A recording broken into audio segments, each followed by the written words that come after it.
ರಾಜ್ಯ ಕೇಸರಿ ಪಾಳೆಯದಲ್ಲಿ ಬಣ ಬಡಿದಾಟದ ಕಿತ್ತಾಟ ಈಗ ಜೋರಾಗ್ತಾ ಇದೆ. ರೆಬಲ್ಸ್ ಶಾಸಕರು ವರ್ಸಸ್ ರಾಜ್ಯಾಧ್ಯಕ್ಷರ ನಡುವೆ ಟಾಕ್ ಫೈಟ್ ಕೂಡ ತಾರಕಕ್ಕೇರ್ತಾ ಇರುವಂತದ್ದು. ಹೀಗಾಗಿ ವಿಜೇಂದ್ರ ನಾಯಕತ್ವದ ಬಗ್ಗೆ ಯತ್ನಾಳ್ ಮತ್ತು ಟೀಮ್ ಫೈರ್ ಆಗಿದೆ. ಆಂತರಿಕ ಕಿತ್ತಾಟ ಜೋರಾಗ್ತಿದ್ದಂತೆ ಬೆಂಗಳೂರಿಗೆ ಬಂದಿದ್ದಾರೆ ಹೈಕಮಾಂಡ್ ನಾಯಕರು. ರಾಜ್ಯ ಬಿಜೆಪಿ ಪಾಳ್ಯದಲ್ಲಿ ನಡೀತಾ ಇರುವಂತಹ ಏನು ಆಂತರಿಕ ಕಚ್ಚಾಟಕ್ಕೆ ಬ್ರೇಕ್ ಹಾಕೋದಕ್ಕೆ ಹೈಕಮಾಂಡ್ ಮಧ್ಯ ಪ್ರವೇಶವಾಗ್ತಾ ಇದೆ. ಈ ನಿಟ್ಟಿನಲ್ಲಿ ಬೆಂಗಳೂರಿಗೆ ಬಂದಿದ್ದಾರೆ ವರಿಷ್ಠರು. ಎರಡು ಬಣಗಳ ನಡುವಿನ ವಾಗ್ಯುದ್ಧಕ್ಕೆ ಬ್ರೇಕ್ ಹಾಕಲು ಮುಂದಾಯಿತು ದೆಹಲಿಯ ಟೀಮ್. ದೆಹಲಿ ನಾಯಕರು ರಾಜ್ಯಕ್ಕೆ ಇದೀಗ ಬಂದಿದ್ದು ರಾಜ್ಯ ಬಿಜೆಪಿ ಪಾಳ್ಯದಲ್ಲಿ ಉಂಟಾಗಿರುವಂತಹ ಬಣ ಬಡಿದಾಟಕ್ಕೆ ಮದ್ದನ್ನು ಎರೆಯಲು ಪ್ರಯತ್ನಿಸ್ತಾ ಇದ್ದಾರೆ. ಬಿಜೆಪಿ ಶಾಸಕರು ಸಂಸದರಿಂದ ಅಭಿಪ್ರಾಯ ಸಂಗ್ರಹಕ್ಕೆ ಮುಂದಾಗ್ತಾ ಇದ್ದಾರೆ. ದೆಹಲಿ ವರಿಷ್ಠರಿಂದ ಸಂಘಟನೆ ಪರ್ವದ ಪರಿಶೀಲನಾ ಕಾರ್ಯವನ್ನು ಹಮ್ಮಿಕೊಳ್ಳಲಾಗಿದೆ. ಜಿಲ್ಲಾಧ್ಯಕ್ಷರು ಮತ್ತು ರಾಜ್ಯಾಧ್ಯಕ್ಷರ ಚುನಾವಣೆ ಬಗ್ಗೆ ಕೂಡ ಸಮಾಲೋಚನೆಯನ್ನ ನಡೆಸಲಾಗ್ತಾ ಇದೆ. ಸಂಜೆ 7ಕ್ಕೆ ಕೋರ್ ಕಮಿಟಿ ಸಭೆಯನ್ನ ನಡೆಸಲಿದ್ದಾರೆ ಬಿಜೆಪಿಯ ರಾಜ್ಯ ಉಸ್ತುವಾರಿ. ಬಿಜೆಪಿ ಶಾಸಕರು ಸಂಸದರಿಂದ ಅಭಿಪ್ರಾಯ ಸಂಗ್ರಹವನ್ನು ಮಾಡಲಿದ್ದಾರೆ ರಾಜ್ಯ ಬಿಜೆಪಿ ಉಸ್ತುವಾರಿ.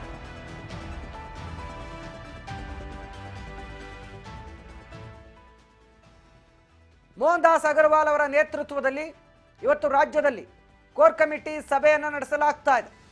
ಈ ಕೋರ್ ಕಮಿಟಿ ಸಭೆಯಲ್ಲಿ ಎರಡು ಬಣಗಳ ನಡುವಿನ ಆಂತರಿಕ ಬಣ ಬಡಿದಾಟಕ್ಕೆ ಸಂಬಂಧಪಟ್ಟಂತೆ ಮಹತ್ವದ ಚರ್ಚೆಯನ್ನು ನಡೆಸಲಿದ್ದಾರೆ. ಆಗ್ತಾ ಇದೆ ಕೋರ್ ಕಮಿಟಿ ಸಭೆಯಲ್ಲಿ ಯಾರ್ಯಾರು ಭಾಗಿಯಾಗ್ತಾ ಇದ್ದಾರೆ ಅನ್ನುವಂತ ಮಾಹಿತಿ ಕೂಡ ಸಿಗ್ತಾ ಇದೆ. ಆ ಬಗ್ಗೆ ಎಕ್ಸ್ಕ್ಲೂಸಿವ್ ಮಾಹಿತಿಯನ್ನ ಕೊಡೋದಕ್ಕೂ ಮುನ್ನ ನಮ್ಮ ಜೊತೆ ನಮ್ಮ ಏನು ಬಿಜೆಪಿಯ ನಾಯಕರ ಬೀಟ್ನ ರಿಪೋರ್ಟರ್ ರೇಣುಕಾ ಈಗ ನಮ್ಮ ಜೊತೆ ಫೋನ್ ಸಂಪರ್ಕದಲ್ಲಿ ಜಾಯ್ನ್ ಆಗಿದ್ದಾರೆ. ಮಾತನಾಡಿಸ್ತಾ ಹೋಗ್ತೀನಿ. ರೇಣುಕಾ, ಸದ್ಯ ಕೋರ್ ಕಮಿಟಿ ಸಭೆಗೆ ಮುಂದಾಗಿರುವಂತಹ ಬಿಜೆಪಿ ನಾಯಕರು ಬಣ ಬಡಿದಾಟಕ್ಕೆ ಬ್ರೇಕ್ ಹಾಕುವಂತ ಪ್ರಯತ್ನ ಮಾಡ್ತಾ ಇದ್ದಾರೆ. ಈ ಸಭೆಯಲ್ಲಿ ಯಾರೆಲ್ಲ ಭಾಗಿಯಾಗಿದ್ದಾರೆ ಅಂತ ಮಾಹಿತಿ ಕೊಡೋದಾದ್ರೆ ರೇಣುಕಾ. ವಿಜಯ್ ಭಾಸ್ಕರ್, ಸದ್ಯ ರಾಜ್ಯ ಬಿಜೆಪಿಯಲ್ಲಿ ಏನು ಅಧ್ಯಕ್ಷರ ಸ್ಥಾನಕ್ಕೆ ಬಣ ಬಡಿದಾಟಗಳು ದಿನದಿಂದ ದಿನಕ್ಕೆ ಬೇರೆ ರೀತಿಯಾದಂತಹ ಒಂದು ಸ್ವರೂಪವನ್ನೇ ಪಡೆದುಕೊಳ್ತಾ ಇದೆ. ಈ ಒಂದು ನಿಟ್ಟಿನಲ್ಲಿ ಈಗಾಗ್ಲೇ ಹೈಕಮಾಂಡ್ ನಾಯಕರು ಕೂಡ ಸಾಕಷ್ಟು ಬಾರಿ ರಾಜ್ಯಕ್ಕೆ ಬಂದ್ರು, ಸಭೆಗಳನ್ನ ಮಾಡಿದ್ರು. ಎಲ್ಲ ಒಂದ್ ಕಡೆ ಯಾರು ಕೂಡ ಪಕ್ಷದ ವಿರುದ್ಧ ಚಟುವಟಿಕೆಗಳಿರ್ಬೋದು, ಪ್ರತ್ಯೇಕ ಹೋರಾಟ ಕೈ ಬಿಡಬೇಕು ಅಂತಕ್ಕಂಥ ಒಂದು ಖಡಕ್ಕಾದ ಸೂಚನೆಯನ್ನು ಕೂಡ ಕೊಟ್ಟಿದ್ರು. ಜೊತೆಗೆ ರಾಜ್ಯದಲ್ಲಿ ಇರ್ತಕ್ಕಂತ ಸಾಕಷ್ಟು ನಾಯಕರು ಕೂಡ ದೆಹಲಿಗೆ ತೆರಳಿದ್ರು. ಒಬ್ಬರ ಮೇಲೆ ಒಬ್ರು ಅಲ್ಲಿ ಇರ್ತಕ್ಕಂಥ ದೆಹಲಿ ನಾಯಕರಿಗೂ ಕೂಡ ಸಾಕಷ್ಟು ದೂರುಗಳನ್ನು ಕೂಡ ಕೊಟ್ರು. ಒಂದಿಷ್ಟು ಜನರನ್ನ ಪಕ್ಷದಿಂದ ಉಚ್ಚಾಟನೆ ಮಾಡ್ಲೇಬೇಕು ಅಂತಕ್ಕಂಥ ಒಂದಿಷ್ಟು ಒತ್ತಾಯವನ್ನು ಕೂಡ ವಿಜಯೇಂದ್ರ ಅವರು ಕೂಡ ಮಾಡಿದ್ರು. ಜೊತೆಗೆ ಯತ್ನಾಳ್ ಟೀಮ್ ಅವರು ಕೂಡ ಹೈಕಮಾಂಡ್ ಮಟ್ಟದಲ್ಲೂ ಕೂಡ ಸಾಕಷ್ಟು ಒಂದು ಹೋರಾಟವನ್ನೇ ಮಾಡಿದ್ರು. ಇದರ ಎಲ್ಲದರ ಬೆಳವಣಿಗೆ ಮಧ್ಯೆ ಏನು ಈಗ ಅಧ್ಯಕ್ಷರ ಒಂದು ಆಯ್ಕೆಯನ್ನು ಏನು ರಾಷ್ಟ್ರೀಯ ಅಧ್ಯಕ್ಷರ ಆಯ್ಕೆಯಿಂದ ಹಿಡಿದು ಬೇರೆ ರಾಜ್ಯಾಧ್ಯಕ್ಷರುಗಳನ್ನು ಕೂಡ ಚುನಾವಣಾ ಮೂಲಕ ನಾವು ಆಯ್ಕೆ ಮಾಡ್ತೀವಿ ಅಂತಕ್ಕಂಥ ಒಂದಿಷ್ಟು ಮಾಹಿತಿಯನ್ನು ಈಗಾಗಲೇ ಹೈಕಮಾಂಡ್ ನಾಯಕರು ಹೇಳಿರುವಂತದ್ದು. ಹಾಗಾಗಿ ಕರ್ನಾಟಕದಲ್ಲೂ ಕೂಡ ಅದೇ ರೀತಿಯಾದಂತಹ ಅಧ್ಯಕ್ಷರನ್ನ ಆಯ್ಕೆ ಮಾಡಲಾಗುತ್ತೆ ಅನ್ನೋ ಒಂದು ನಿಟ್ಟಿನಲ್ಲೂ ಕೂಡ ಈಗಾಗಲೇ ವಿಜಯೇಂದ್ರ ಅವರು ಕೂಡ ತಮ್ಮ ಒಂದು ಶಕ್ತಿ ಪ್ರದರ್ಶನಕ್ಕೂ ಕೂಡ ಮುಂದಾಗಿರುವಂತದ್ದು.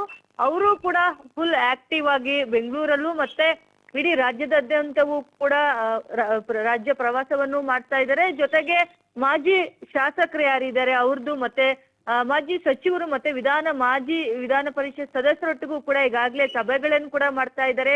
ಮತ್ತೆ ಯಾರೆಲ್ಲ ಪಕ್ಷದಿಂದ ದೂರ ಉಳ್ಕೊಂಡಿದ್ರು, ಪಕ್ಷ ಕಾರ್ಯಚಟುವಟಿಕೆಗಳಲ್ಲಿ ಇಷ್ಟು ದಿನ ಯಾರೆಲ್ಲ ಭಾಗವಹಿಸಿಲ್ಲ ಅವರೆಲ್ಲರನ್ನು ಕೂಡ ವಿಶ್ವಾಸಕ್ಕೆ ತೆಗೆದುಕೊಳ್ಳುವ ಒಂದು ಪ್ರಯತ್ನವನ್ನು ಕೂಡ ಈಗಾಗಲೇ ವಿಜಯೇಂದ್ರ ಅವರು ಕೂಡ ಮಾಡ್ತಾ ಇರುವಂತದ್ದು. ಆ ಒಂದು ಯತ್ನಾಳ್ ಟೀಮ್ ಅವರು ಕೂಡ ಒಂದಿಷ್ಟು ನಾಯಕರನ್ನು ಒಗ್ಗೂಡಿಸಿಕೊಂಡು ತಮ್ಮ ಒಂದು ಶಕ್ತಿ ಪ್ರದರ್ಶನವನ್ನು ತೋರಿಸಿ ಹೈಕಮಾಂಡ್ ನಾಯಕರಿಗೆ ತಮ್ಮ ಒಂದು ಬಳಗದಲ್ಲಿ ಇಷ್ಟೆಲ್ಲ ನಾಯಕರಿದ್ದಾರೆ, ತಮಗೂ ಕೂಡ ನಾಯಕರ ಬೆಂಬಲ ಇದೆ, ಕಾರ್ಯಕರ್ತರ ಬೆಂಬಲ ಇದೆ ಅನ್ನೋದನ್ನು ಕೂಡ ಹೈಕಮಾಂಡ್ ನಾಯಕರಿಗೆ ಮನವರಿಕೆ ಮಾಡಬೇಕು ಅನ್ನೋ ಒಂದು ನಿಟ್ಟಿನಲ್ಲೂ ಕೂಡ ಅವರು ಕೂಡ ಒಂದು ರೀತಿಯಾದಂತಹ ತಯಾರಿಯನ್ನು ಕೂಡ ಈಗಾಗಲೇ ಮಾಡ್ಕೋತಾ ಇರುವುದು.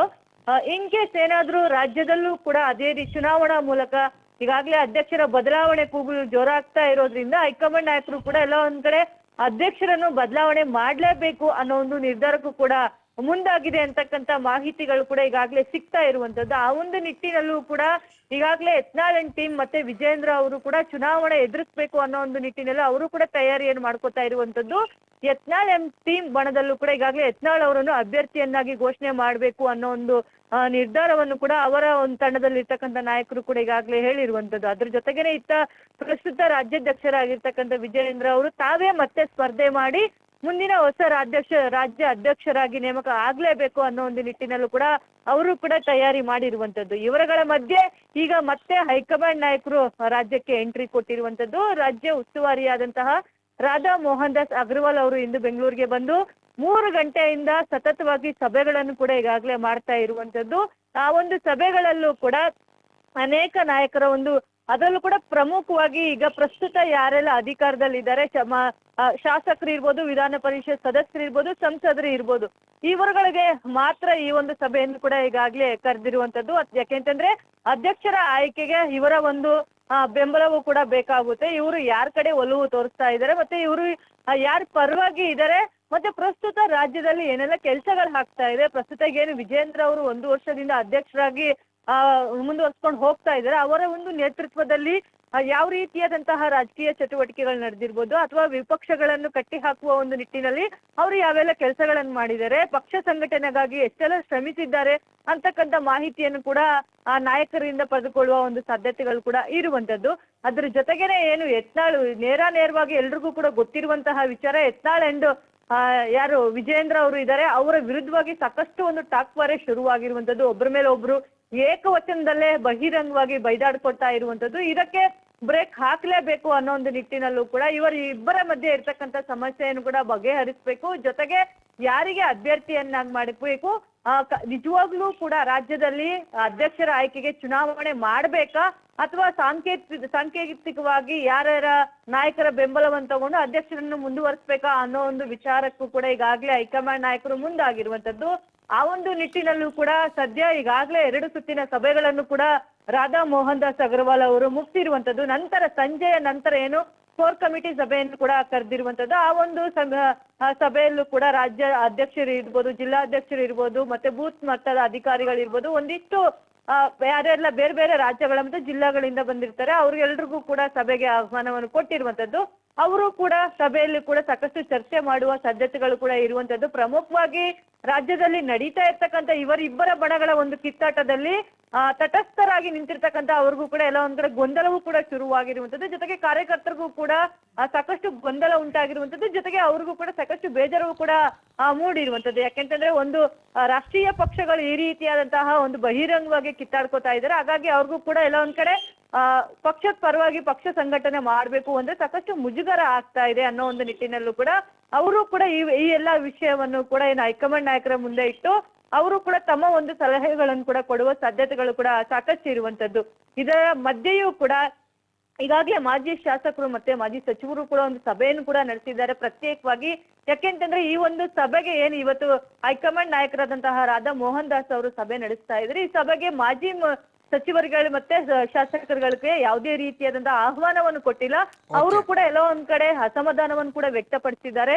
ನಮಗೂ ಕೂಡ ನಮ್ಮ ಒಂದು ಅಭಿಪ್ರಾಯವನ್ನು ಹೇಳ್ಕೊಳ್ಳಕ್ಕೆ ಅವಕಾಶ ಕೊಡ್ಬೇಕಿತ್ತು, ಆದ್ರೆ ನಮ್ಮನ್ನು ಸಭೆಗೆ ಆಹ್ವಾನವೇ ಕೊಟ್ಟಿಲ್ಲ ಅಂತಕ್ಕಂಥ ಒಂದು ರೀತಿಯಾದಂತಹ ಬೇಸರವನ್ನು ಕೂಡ ವ್ಯಕ್ತಪಡಿಸಿದ್ರು. ಅದಾದ ನಂತರ ಅವರು ಕೂಡ ರಾಧಾ ಮೋಹನ್ ದಾಸ್ ಅಗರ್ವಾಲ್ ಅವರ ಒಂದು ಸಮಯವನ್ನು ಕೂಡ ಕೇಳಿದ್ರು. ಅದಾದ ನಂತರ ಅವ್ರಿಗೂ ಕೂಡ ಅವಕಾಶವನ್ನು ಕೊಟ್ಟಿದ್ದಾರೆ. ಅವರು ಕೂಡ ಈಗಾಗಲೇ ಅವರನ್ನು ಭೇಟಿ ಮಾಡಿದ್ದಾರೆ. ಪ್ರಸ್ತುತ ವಿಜೇಂದ್ರ ಅವರನ್ನೇ ರಾಜ್ಯಾಧ್ಯಕ್ಷರನ್ನಾಗಿ ಮುಂದುವರಿಸಬೇಕು, ಮುಂದಿನ ದಿನಗಳಲ್ಲೂ ಕೂಡ ಅವರನ್ನೇ ರಾಜ್ಯಾಧ್ಯಕ್ಷನಾಗಿ ಆಯ್ಕೆ ಮಾಡಬೇಕು ಅಂತಕ್ಕಂಥ ಮನವಿಯನ್ನು ಕೂಡ ಈಗಾಗಲೇ ಸಲ್ಲಿಸಿರುವಂತದ್ದು. ರೇಣುಕಾ, ಥ್ಯಾಂಕ್ ಯು ತಮ್ಮೆಲ್ಲ ಮಾಹಿತಿಗಾಗಿ. ಸದ್ಯಕ್ಕೆ ಬಿಜೆಪಿ ನಾಯಕರ ಆಂತರಿಕ ಬಣ ಬಡಿದಾಟಕ್ಕೆ ಬ್ರೇಕ್ ಹಾಕುವಂತ ಪ್ರಯತ್ನವನ್ನ ಹೈಕಮಾಂಡ್ ಮಟ್ಟದಿಂದ ಮಾಡಲಾಗ್ತಾ ಇದೆ.